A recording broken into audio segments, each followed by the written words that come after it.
Hey folks, today I wanted to do a quick video show you my new BackCountry 35 MoskoMoto panniers. So I'll do a quick unboxing, this is how they come, and then we'll go out to the bike and get them fitted.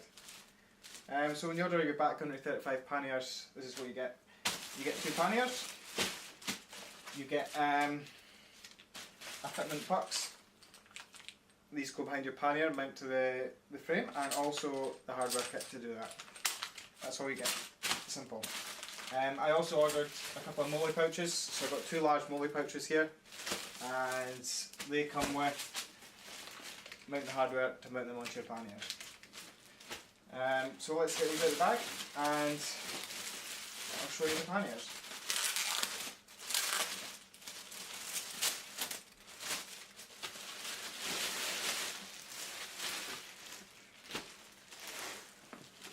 So this is what they look like, the MoskoMoto BackCountry 35.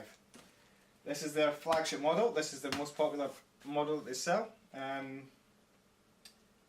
Very big seller. So let's talk you through it. It's a roll top dry bag. So you've got Duraflex plastic buckles here on the side. It then opens up.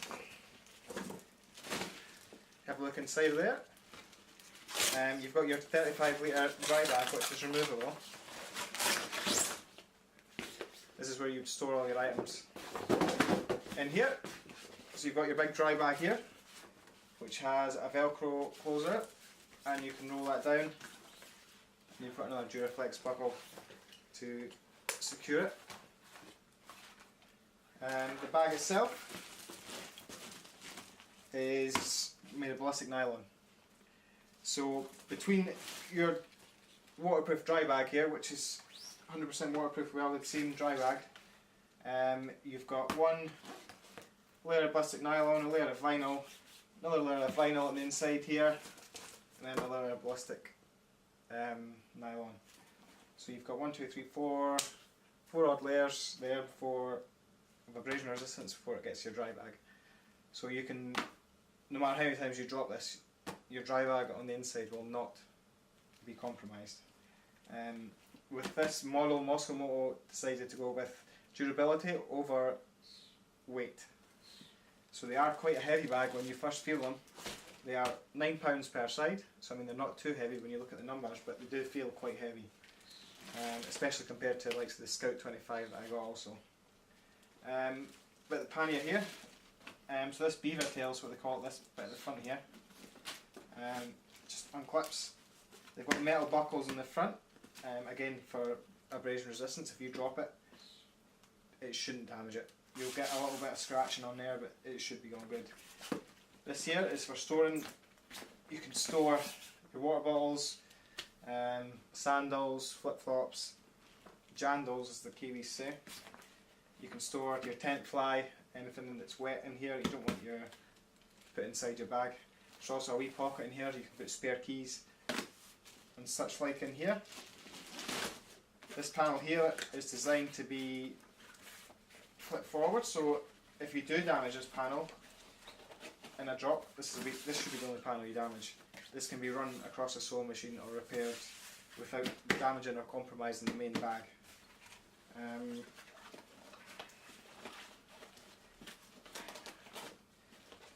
So that's pretty much all we need to talk about in this bag.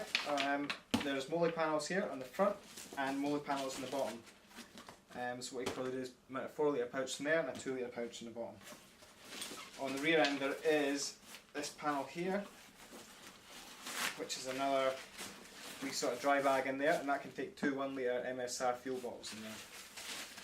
So you've got plenty of storage. So in the back here, this centre piece comes away. This is called the wedge system. It's very tight. I think that's just because it's brand new. It should wear in. So this panel here gets bolted onto your bike with the mounting kit that I previously showed you, and then all you do to fit your pannier is just slide it up. This lock here twists. I don't know if you can see that. This lock here just twists in like so, and clips over, and you can put a padlock or something on there to secure them. and then to get your panniers off you just unhook that and then pull it off. Again, that will be easier when it's on the bike because you'll have the whole bag against the weight of the bike and it should weigh in. There's a handle there also to pull with. I think it'll be fine on the bike. So you just mount that onto the pannier frame. Let's head out to the bike and we'll do that now. So here we go, fitting the MoskoMoto BackCountry 35 litre panniers onto my 2002 R1150Gs. I have a set of Givi racks on this bike, so first off we need to remove the Givi hardware. Down the bottom there's two 4mm Allen keys. Just unscrew and move the wee pins. On the side there's 4 rubber bungs that just pull out. And up top there's two 6mm Allen keys. These are sitting behind a wee plastic cover that just pulls off. Once you've got all these out of the way, that will leave the surface nice and flat, ready for the MoskoMoto BackCountry wedge system to be mounted. Once you remove everything, make sure you put it in a bag so it's ready to go next time if you want to put it back to original.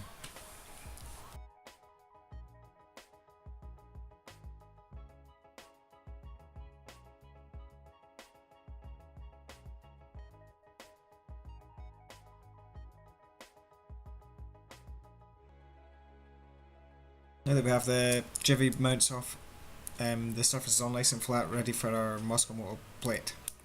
So this is the wedge shape that comes off the back of the panniers. As you can see in the centre top of my Givi rack, the centre piece doesn't move. So I can either have it in front of it or behind it. If I put it in front of it, however, the bag fills on the passenger peg. So although ideally you would want the panniers mounted as far forward and as far low as you can get, with these Givi racks on my bike I can get it only in the back half of the pannier frame. Now you get your bolts, put 2 bolts through the double washer and put the blue MoskoMoto mount behind the frame. Screw your Allen keys into there and tighten them up evenly. If you get them so they're still loose, you can still adjust the wedge to get it to where you want it. You can move it up and down, left and right. There's quite a lot of adjustment there. There's also 5 holes on the wedge and you need to put 4 mounts on, so there's plenty of adjustment depending on your pannier frames how it's going to sit. So I'm just screwing these all down, just getting them finger tight where I want to go. When it's in the position you want, don't go too tight in these. It is aluminium mount on the back, so what you do is just snip it up with your finger and then just maybe go another half turn and that'll be more than tight enough. So I'm just getting that lined up there. I've already got the other side mounted, so I'm just comparing it to that, so I want them sitting around about the same.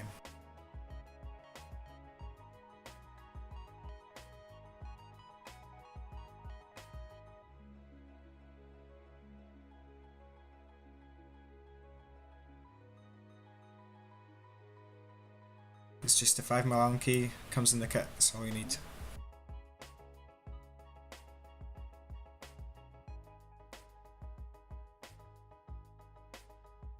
So I'm just snipping these up, happy with the position. Again, don't go tight on these.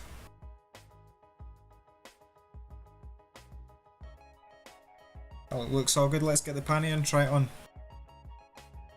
So there's the locking system. You can see you just slide it down, screw it around and it locks on the back.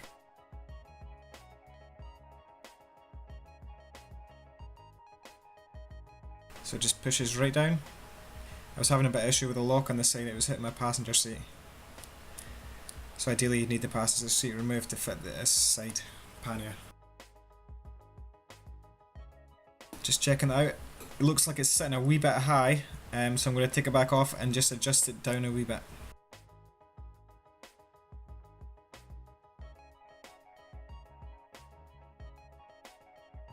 Depending on the racks you have, there's loads of adjustment you get in these. Ideally, like I said, you want it as far forward and as far low as you can get.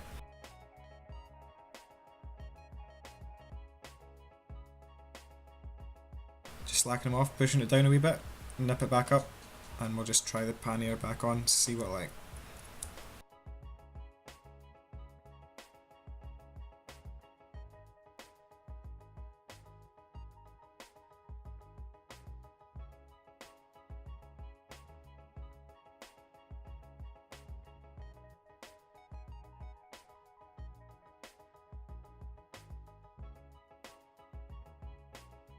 Slide it down and lock it in.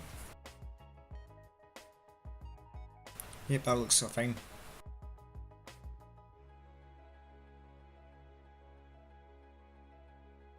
Let me take it around and show you. This side looks pretty good. The other side does stick out a bit further due to the exhaust. And again, that's just the Givi Pannier rack system. You could get better system that will work better with these. But it all sits tight to the bike on this side.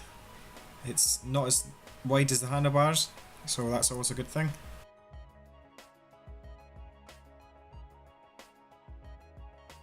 You can see that locking system there was sitting on the passenger seat.